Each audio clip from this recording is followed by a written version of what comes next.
क्या हाल है बच्चा। आज हम पढ़ेंगे ट्रायंगल। और ये जो ट्रायंगल है बच्चा जो हम पढ़ेंगे बहुत ही जीरो लेवल से पढ़ेंगे, जिसको आप क्लास 9th में भी यूज कर सकते हैं और क्लास 10th में भी आपका यूज होगा। बस थोड़ी सी चीज़ें 9th और 10th में अलग होती हैं। 9th में जो आप पढ़ते हो वो कॉन्ग्रुएंट ट्रायंगल पढ़ते हो, और जो आप 10th में पढ़ोगे वो पढ़ोगे क्या नाम है, सिमिलर ट्रायंगल। तो बहुत माइनर डिफरेंस है, लेकिन बेस जब आपको पता रहेगा ट्रायंगल का तब। अगर ट्रायंगल का बेस नहीं पता है बाबू तो ना आप कॉन्ग्रुएंट ट्रायंगल समझ सकते हो और ना ही आप क्या नाम है सिमिलर ट्रायंगल समझ सकते हो। कॉन्ग्रुएंट ट्रायंगल क्लास 9th का सिलेबस है और क्या नाम है सिमिलर ट्रायंगल आपका क्लास 10th का है। तो आज हम बात करेंगे ट्रायंगल के बारे में, बिल्कुल जीरो से बात करेंगे। तो शुरू करते हैं। ट्रायंगल को हिंदी में बोलते हैं बाबू त्रिभुज। तो ट्रायंगल को पहले हम, ये जो कंप्लीट एक वर्ड है ट्रायंगल, इसको हम अगर ब्रेक करें तो आपको एक चीज समझ में आया, try angle. That means try means होता है बाबू 3। क्या होता है 3। ठीक, कितने एंगल की बात हो रही है, 3 एंगल की बात हो रही है। कितने एंगल की, 3 एंगल की। दैट मीन्स एक ऐसा कोई फिगर होगा जिसके पास कितने एंगल होंगे, 3 एंगल होंगे। तो 3 एंगल जब होगा तो उसी को हम क्या बोल देंगे, ट्रायंगल। क्या बोलेंगे, ट्रायंगल। ट्रायंगल को आपने 2 वर्डों में ब्रेक किया, एक 3 और एक एंगल। ट्राई को बोलते हैं 3 एंगल। अगर आप जानते हो तो अच्छी बात है, नहीं जानते हो तो हम एंगल के बारे में पहले बात करेंगे, क्योंकि जब आपको एंगल समझ में आया बाबू, अगर आपको एंगल समझ में आ गया तो आप ट्रायंगल समझ जाओगे। एंगल समझना बहुत ज़रूरी है ट्रायंगल को समझने के लिए। तो हम शुरू करते हैं एंगल से ही। अब सवाल उठता है, व्हाट इज एंगल, एंगल क्या होता है। एंगल को हिंदी में बोलते हैं कोण। क्या बोलते हैं बाबू, कोण। तो पहले ये ज़्यादा जरूरी है समझना कि एंगल किसे कहते हैं। तो एंगल उसे कहते हैं कि अगर किसी पॉइंट्स पर 2 लाइन आकर के मिलें या किसी पॉइंट से 2 रेस निकलें तो उन दोनों लाइनों के बीच के गैप को बोलते हैं एंगल। क्या बोलते हैं बाबू, एंगल। एक कोई पॉइंट होगा, या तो उस पॉइंट से 2 रेज निकलेंगी। क्या निकलेगा, रेज। ये जो आपको दिखाई दे रहा है इसको बोलते हैं रेज। क्या बोलते हैं, रेज। और इसको भी बोलते हैं रेज। तो रेज क्या हुआ, अगर किसी पॉइंट से 2 रेज निकलती हैं तो उन दोनों रेज के बीच का जो गैप है उसे क्या बोलेंगे, हम एंगल बोलेंगे। या तो आप ये बोल सकते हो कि अगर 2 लाइनें एक दूसरे को किसी पॉइंट पर इंटरसेक्ट करते हुए आगे निकल जाती हैं तो उन लाइनों के बीच का जो गैप होगा उस गैप को क्या बोलेंगे, हम एंगल बोलेंगे। क्या बोलेंगे, एंगल। तो अब आपके मन में ये भी सवाल उठ सकता है कि सर आपने तो कंफ्यूज कर दिया, आप हमको पहले ये बताइए रेज क्या होता है और लाइन क्या होता है। तो हम आपको एक लाइन में बताएंगे बाबू कि लाइन किसे कहते हैं। लाइन को हिंदी में बोलते हैं रेखा। क्या बोलते हैं, रेखा। और फिर हम आपको एक ही लाइन में बताएंगे रेज क्या होता है। रेज को हिंदी में बोलते हैं किरण।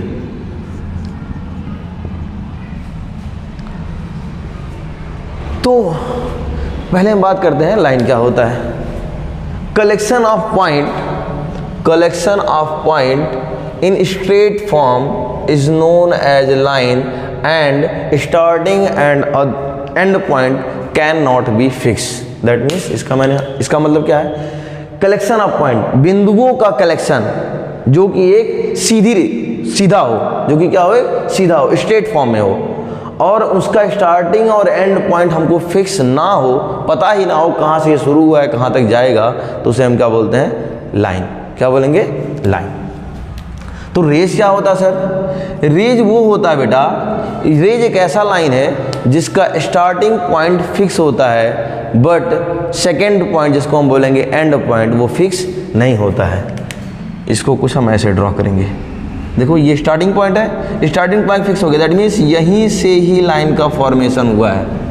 तो अगर स्टार्टिंग पॉइंट फिक्स हो जाए, सेकेंड पॉइंट जिसको हम बोलेंगे एंड पॉइंट ये फिक्स ना हो, तो ऐसे लाइन को हम बोलते हैं रेज।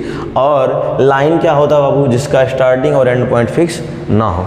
क्लियर है बात। अगर रेज आपको थोड़ा समझने में परेशानी हो रही है तो आप सन, सूर्य जानते हो ना, सूर्य से क्या निकलती हैं, रेज निकलती हैं। आप बोलते हैं ना सूर्य की किरणें, सूर्य से क्या निकल रही हैं, रेज निकल रही हैं। दैट मीन्स जो रेज वहां से निकल रही है बाबू, जो भी कुछ आपको लाइट मिला, जो भी कुछ आपको एनर्जी मिल रहा है सन से, वो कहां से मिल रहा है? सन से मिल रहा है। दैट मीन्स ये वाला पॉइंट जहां से शुरू हो रहा है, कहां शुरू हो रहा है? सन से शुरू हो रहा है। तो सन तो आपका फिक्स हो गया, सन तो आपका फिक्स है, लेकिन सेकेंड पॉइंट बाबू आपको पता ही नहीं है कहां तक ये जा सकता है। रास्ते में आप कोई ऑब्जेक्ट रख दीजिए तो लाइट यहीं पे आके रुक जाएगी। अगर आप ऑब्जेक्ट नहीं रख रहे हैं तो जहां तक एज ए पॉसिबल इसको रास्ता मिलेगा वहां तक ये चलता रहेगा।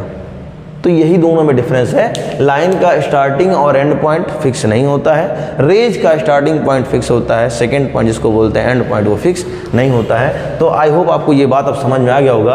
अगर किसी पॉइंट से दो रेज निकलती हूँ, अगर किसी पॉइंट से दो रेज निकलती हूँ तो उन दोनों रेज के बीच का जो गैप होता है उसे क्या बोलते हैं? एंगल। या अगर किसी पॉइंट पर दो लाइनें एक दूसरे को इंटरसेक्ट करती हैं तो उनके बीच के गैप को ही क्या बोलेंगे?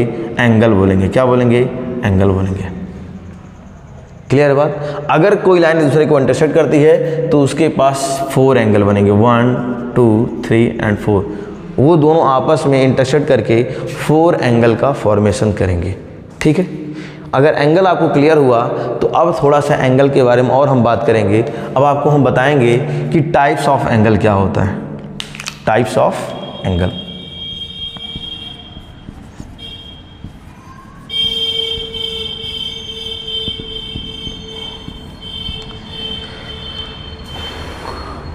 तो there are many types of angle.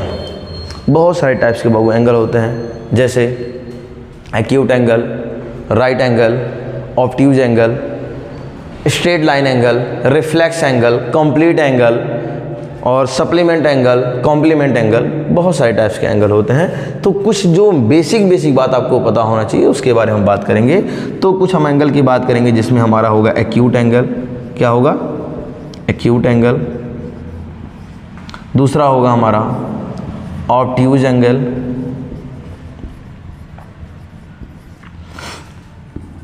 तीसरा होगा हमारा राइट एंगल। फोर्थ होगा हमारा स्ट्रेट लाइन एंगल।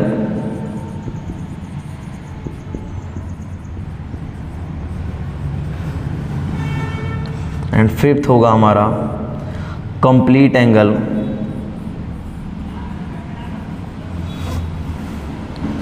इसके बाद भी हैं reflex angle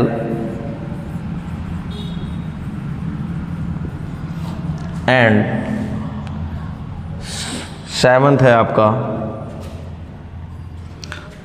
complement angle and then after supplement angle. जो आपके काम की चीज़ है वो उसमें से एक्यूट एंगल आपको जानना जरूरी है, ऑब्ट्यूज आप जान जाएं, राइट जान जाएं, स्ट्रेट जान जाएं तो आपका काम हो जाएगा। अगर स्ट्रेट जान गए तो आप कंप्लीट ऑटोमेटिक जान जाएंगे। ये दोनों चीज़ें जो हैं जब आपको लाइन और एंगल चैप्टर पढ़ाया जाएगा या जब आप पढ़े होंगे तो वहाँ पे कॉम्प्लीमेंट एंगल बताएगा होगा, सप्लीमेंट एंगल बताएगा होगा। कॉम्प्लीमेंट और सप्लीमेंट कुछ और नहीं होता है, नया एंगल ये नहीं है। दो एंगलों को सम करके बनाया जाता है। अगर दो एंगलों का सम 90 डिग्री होता है तो उसको बोलते हैं कॉम्प्लीमेंट। अगर दो एंगलों का सम 180 डिग्री होता है तो उसको बोलते हैं सप्लीमेंट। इसके अलावा और कुछ नहीं होता है। तो ये एडिशनल बातें हैं, बस जो आप पढ़े रहोगे उसी में आप जोड़ लोगे। जो आपके काम की चीज़ है बाबू वो acute angle, obtuse, right angle, straight angle, complete angle and reflex angle. तो अब शुरू से शुरू करते हैं कि स्ट्रेट लाइन एंगल सबसे पहले आपको जानना जरूरी है। तो हम बात करेंगे स्ट्रेट लाइन एंगल की। अगर आप देख पा रहे होगे तो ये रहा आपके पास एक पॉइंट, आप सबको दिखाई दे रहा होगा अच्छे से। ये क्या है बाबू? पॉइंट है। आप एक बात यहीं पे क्लियर कर लो कि एक पॉइंट पर टोटल 360 डिग्री का एंगल बनता है। या आपको पता भी होगा या नहीं पता है तो हम आपको बताते हैं कि एक पॉइंट पर टोटल जो एंगल बनता है वो कितना बनता है? 360 डिग्री। कितना डिग्री? 360 डिग्री। अगर इस पॉइंट को कोई लाइन टच करते हुए या इंटरसेक्ट करते हुए आगे निकल जाए तो आपको पता चला कि एक पॉइंट पे टोटल कितने डिग्री का एंगल बना था? 360 डिग्री का। अब इस लाइन ने इस पॉइंट को टच किया या इस पॉइंट को कट करते हुए आगे निकल गया, तो भाई पॉइंट को जब कट किया है तो एंगल भी कट हुआ, और टोटल एक पॉइंट पे 360 डिग्री एंगल। दैट मीन्स ये ऊपर वाला एंगल जो आपको दिखाई दे रहा है, ये वाला एंगल और नीचे वाला एंगल मिलके कितना बनेगा? 360 बनेगा। कितना बनेगा बाबू? 360। तो ऊपर वाला कितना हुआ? 360 का हाफ। तो ऊपर की तरफ जो एंगल बनता है वो 180 डिग्री का बनेगा, और जो नीचे की तरफ बनेगा वो भी 180 डिग्री का बनेगा। अब आप 180 डिग्री प्लस 180 डिग्री का सम करेंगे तो 360 डिग्री आपको मिल जाएगा। तो आपने क्या सीखा कि एक पॉइंट पर टोटल 360 डिग्री का एंगल बनता है, और अगर वहाँ से उस पॉइंट से कोई लाइन टच करते हुए उसको आगे निकलती है तो उस लाइन के ऊपर की तरफ 180 डिग्री का एंगल और नीचे की तरफ भी 180 डिग्री का एंगल बनेगा। यही एक लाइन पर ऊपर की तरफ या नीचे की तरफ 180 डिग्री एंगल का बनना ही स्ट्रेट लाइन एंगल कहलाता है। क्या कहलाता है बाबू? Straight line angle. ठीक, किसी एक पॉइंट के ऊपर की तरफ का एंगल 180 डिग्री जब हो जाता है तो उसी को बोलते हैं स्ट्रेट लाइन एंगल। क्या बोलेंगे? Straight line angle. और 180 ऊपर की तरफ 180 नीचे की तरफ, इन दोनों को अगर हम ऐड कर दें तो ये हो जाएगा हमारा 360 डिग्री, और 360 डिग्री एंगल को बोलते हैं हम कंप्लीट एंगल। क्या बोलते हैं? Complete angle. तो स्ट्रेट लाइन एंगल क्या बाबू? एक लाइन पर अगर 180 डिग्री का एंगल बना, या एक बनना ही है, इसको ये तय है, फिक्स है, बनेगा। एक लाइन पर ऊपर की तरफ 180 डिग्री का एंगल बनना, या नीचे की तरफ अगर से आप देख रहे हो तो नीचे की तरफ का 180 डिग्री का एंगल स्ट्रेट लाइन एंगल कहलाता है। ठीक, कुछ इस तरह से।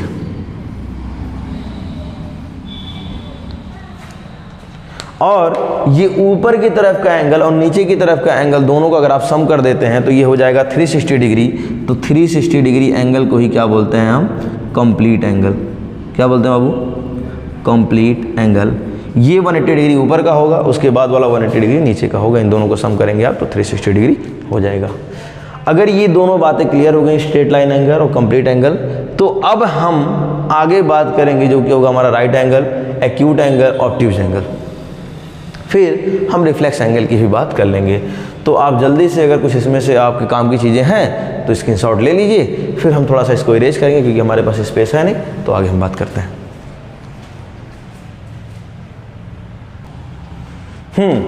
आई होप आपने स्क्रीनशॉट ले लिया होगा। अब हम आगे बात करते हैं। तो अब हम बात करेंगे राइट एंगल क्या होगा, एक्यूट एंगल क्या होगा, ऑब्ट्यूज एंगल क्या होगा। आपको दो बातें पता चल गई कि स्ट्रेट लाइन एंगल क्या होता है, लाइन के ऊपर 180 डिग्री का बनना या लाइन के नीचे 180 डिग्री का बनना स्ट्रेट लाइन एंगल कहलाता है। और ऊपर और नीचे दोनों एंगलों को जोड़ लें तो उसको हम बोलते हैं कंप्लीट एंगल। कंप्लीट एंगल को आप ये भी बोल सकते हो किसी एक पॉइंट पे 360 डिग्री का एंगल बनना टोटल क्या कहलाता है? कंप्लीट एंगल कहलाता है। अब हम बात करेंगे राइट एंगल की। किसकी बात करेंगे? राइट एंगल की।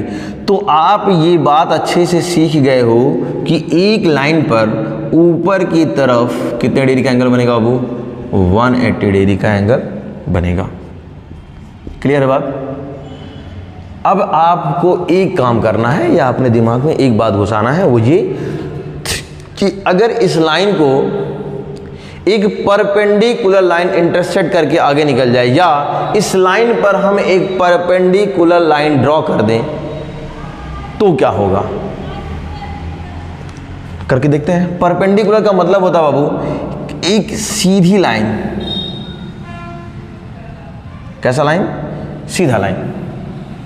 हमसे तो बन गया टेढ़ा, आप लोग अपनी कॉपी में सीधा बना लेंगे।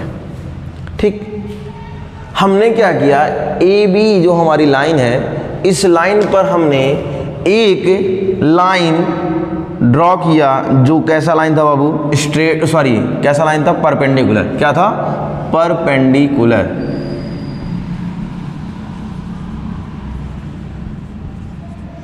परपेंडिकुलर को बोलते हैं लंबवत। क्या बोलते हैं? लंबवत। अच्छा, एक चीज़ और है, कुछ जगहों पर स्पेलिंग मिस्टेक हो सकता है तो उसको थोड़ा आप लोग मैनेज कर लीजिएगा। हालांकि होगा नहीं, लेकिन फिर भी अगर हो रहा है तो ह्यूमन नेचर है, वो मिस्टेक हो सकता है, तो उसको आप लोग मैनेज करेंगे।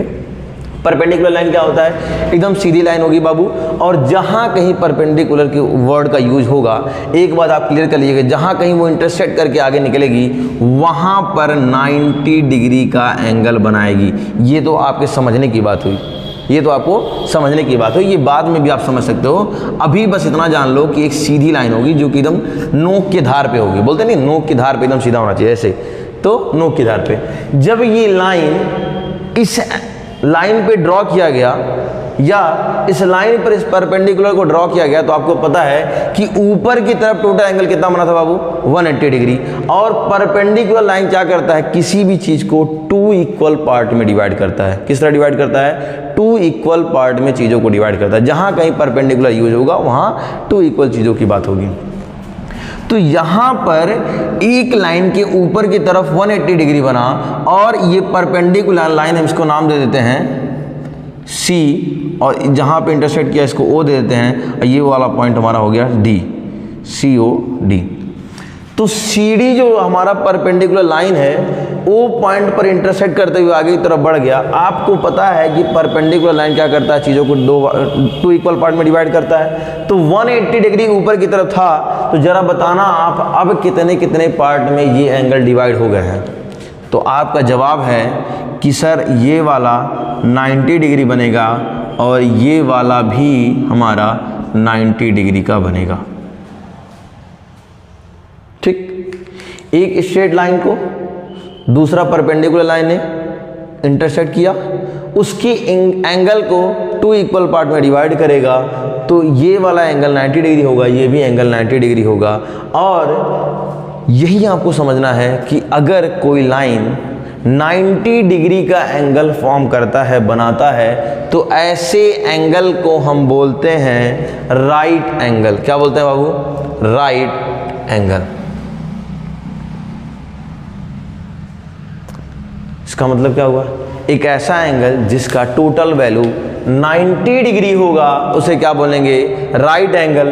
तो क्या सिर्फ इधर वाला राइट एंगल होगा? नहीं, इधर वाला भी 90 डिग्री है तो ये भी राइट एंगल होगा। दैट मीन्स 180 डिग्री एंगल को कोई perpendicular line 2 right angle, 2 right angle में डिवाइड कर देता है। तो आपने ये सीख लिया कि 90 डिग्री के एंगल को क्या बोलेंगे? हम राइट एंगल बोलेंगे। क्या बोलेंगे? Right angle. तो अगर ये बातें क्लियर हो गई तो अब हम यहीं तुरंत सीख लेंगे ऑब्ट्यूज क्या होता है और एक्यूट क्या होता है।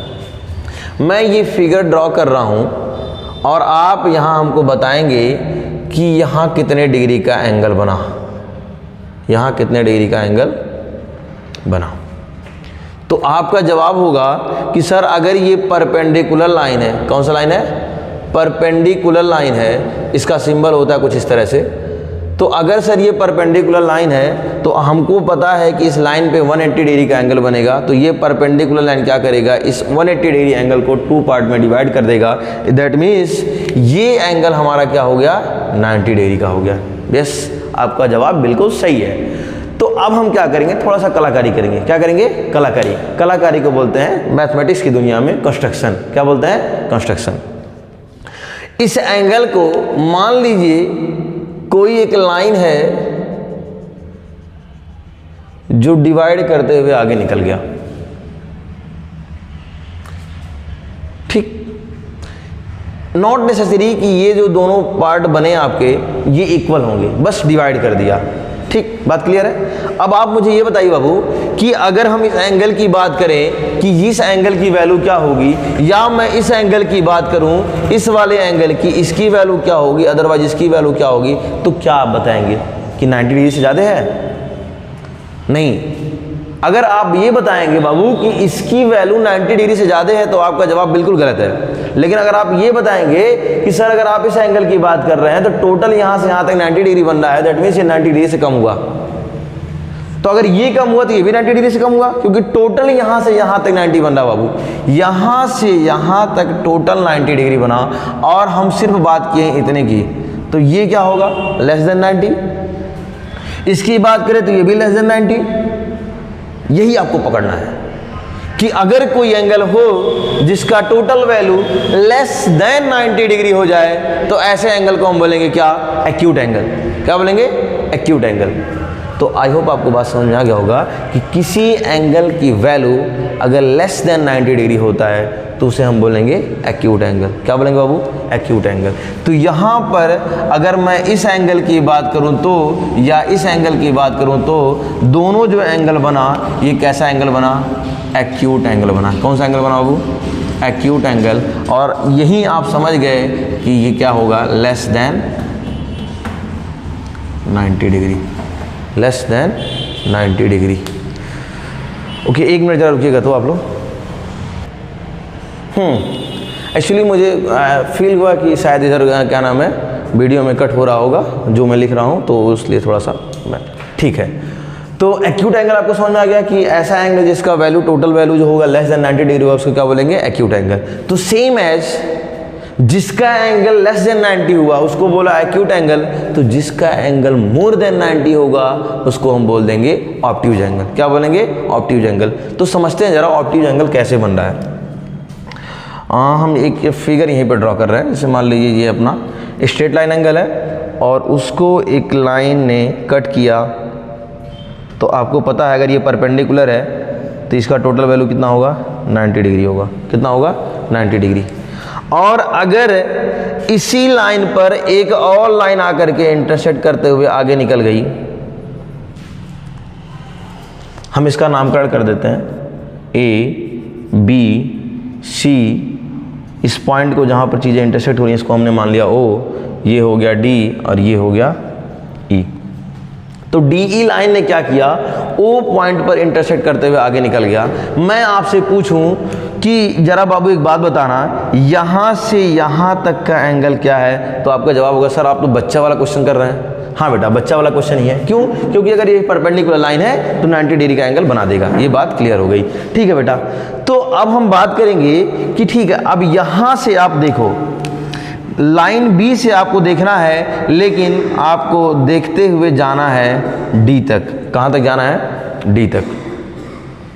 लाइन B से आपके B के सापेक्ष, B के अकॉर्डिंग आपको देखना है। लाइन B के अकॉर्डिंग AB के लाइन, AB जो लाइन है B से आपको देखना है। कहाँ तक देखना है बाबू? D तक।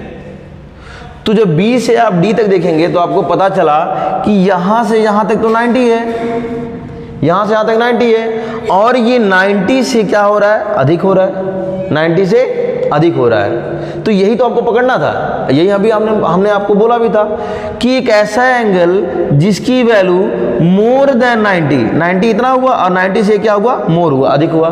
तो एक ऐसा एंगल जिसका total value more than 90 degree हो जाए, ऐसे एंगल को हम बोलेंगे ऑब्ट्यूज एंगल बोलेंगे। क्या बोलेंगे बेटा?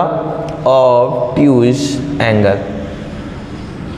क्लियर है बात? एक ऐसा एंगल जिसकी वैल्यू मोर देन 90 डिग्री है उसको बोलेंगे हम ऑब्ट्यूज, और एक ऐसा एंगल जिसकी वैल्यू लेस देन 90 हो जाए उसको हम बोलेंगे एक्यूट।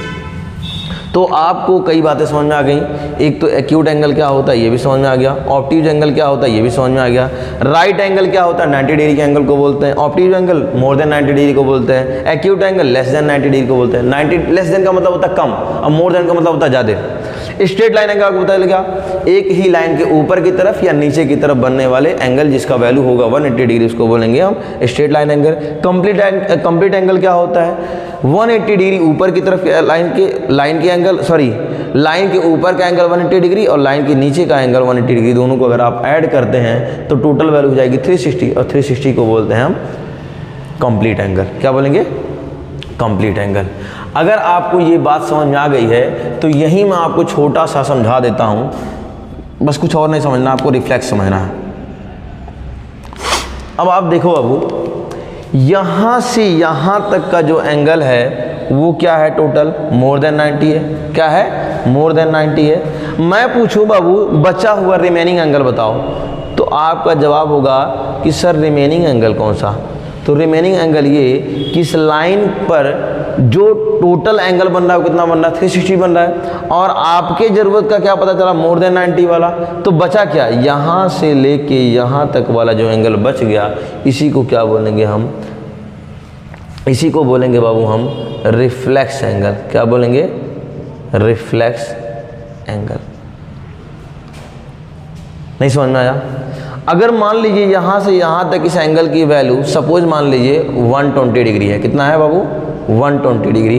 तो हम पूछें ये रिमेनिंग एंगल यहाँ से यहाँ तक बताइए कितना होगा, डी से लेकर के बी तक, ये नीचे वाला जो एंगल बताइए कितना होगा। तो आप कहेंगे सर एक लाइन पे बनता है 360 डिग्री और 360 माइनस हम 120 कर देंगे तो कितना आएगा हमारा 240।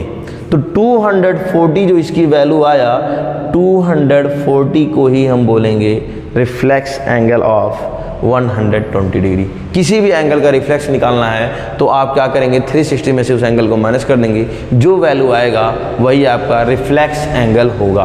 क्लियर है बात? अगर यहाँ तक बात क्लियर है तो आपको एंगल समझ में आ गया। अब आपको एंगल समझ में आ गया तो अब हम बात करेंगे बेटा ट्रायंगल के बारे में। तो आप जल्दी से इसका स्क्रीनशॉट ले लीजिए अगर आपकी काम की चीज़ें हैं तो, फिर हम आगे बढ़ते हैं।